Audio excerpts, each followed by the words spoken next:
Let's start by breaking down the key specs. Horsepower-wise, the R1 comes in last, putting out 200 horsepower at the crank.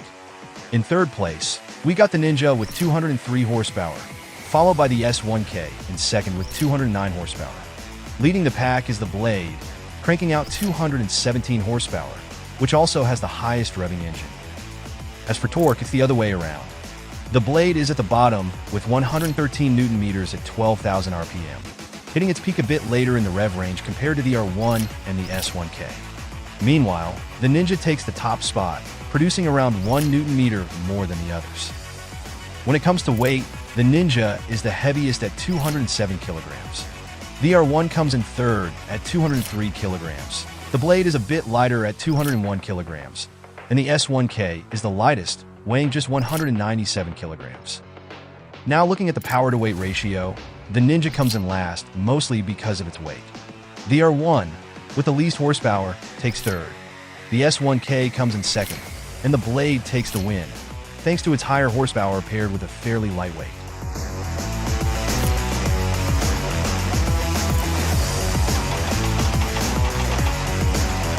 When it comes to the powertrain, all of them are powered by an inline-4 engine, but the R1 is the only one that uses a cross-plane crank instead of a flat plane. A cross-plane crank has crank pins set 90 degrees apart, while a flat plane crank has 2 crank pins up and 2 down, 180 degrees from each other. The crossplane's uneven firing intervals are said to provide smoother torque delivery, much like a V4. This results in better traction at the rear wheel, especially when accelerating out of corners. Plus, it gives the R1 a deeper, growling sound compared to the high-pitched scream of a flat plane inline-4. In terms of displacement, they all have a similar capacity of around 1 liter. As for compression ratio, the Blade has the highest at 13.6 to 1. Then as for the valve train, they all use a double overhead cam with 4 valves per cylinder and titanium intake valves, but Honda and BMW have made some upgrades to further improve performances. The Blade features a semi-cam gear train to achieve higher RPM, with the timing chain now driven through a cam idle gear instead of directly to the timing gear, making it shorter. Meanwhile, BMW equipped the S1K with a variable valve timing system, where the intake camshaft can slide laterally between 2 cam profiles based on RPM and throttle input, either a low RPM lobe or a more aggressive high rev profile, to provide optimal power delivery throughout the entire rev range. All of these flagship superbikes boast state-of-the-art rider assists, though some offer more as standard than others.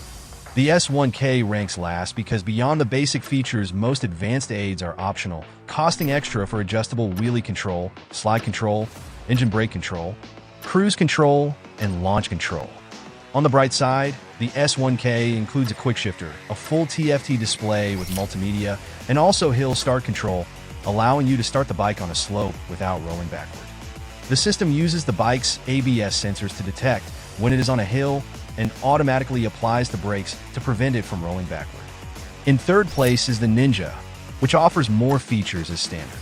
However, wheelie control and slide control are tied to traction control and cannot be adjusted independently.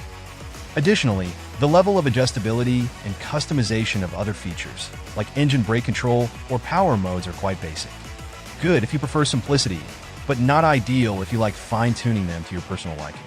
It does have a TFT display and Bluetooth connectivity, though there's no navigation or media system like you get with a BMW. Second place goes to the Yamaha, which boasts most features as standard and offers a great level of adjustability. The only things it lacks are cruise control, Bluetooth connectivity, and a multimedia system. Finally, the Fireblade, which has received more major updates in recent years than the others, takes the win this round. It boasts the most features as standard and offers an impressive range of adjustability, including a race ABS mode, the option to choose from 5 power curves, 10 torque control levels, 3 levels of wheelie control, 3 engine braking levels, and 4 levels of launch control.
All of them use a perimeter-style frame made from aluminum, which is commonly used by sports performance bikes.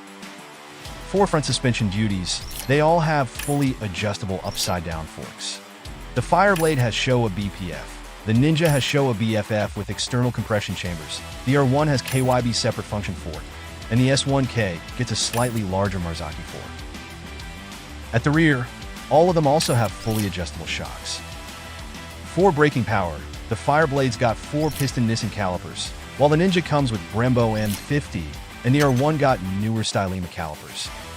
The S1K has Nissan calipers with the BMW logo, and if you go for the performance package, you get the upgraded blue anodized Nissan calipers with the BMW M logo, just like on the M1000RR. All 4 bikes have similar front tire sizes, but the Blade runs slightly wider rear tires compared to the others. It also has the lowest seat height, while the S1K has the longest wheelbase. Now when it comes to pricing, it's tough to make a direct comparison since some models aren't available everywhere, like the base model non-SP Fireblade, which isn't sold in the US, or the new 2025 R1, which you can't get in Europe.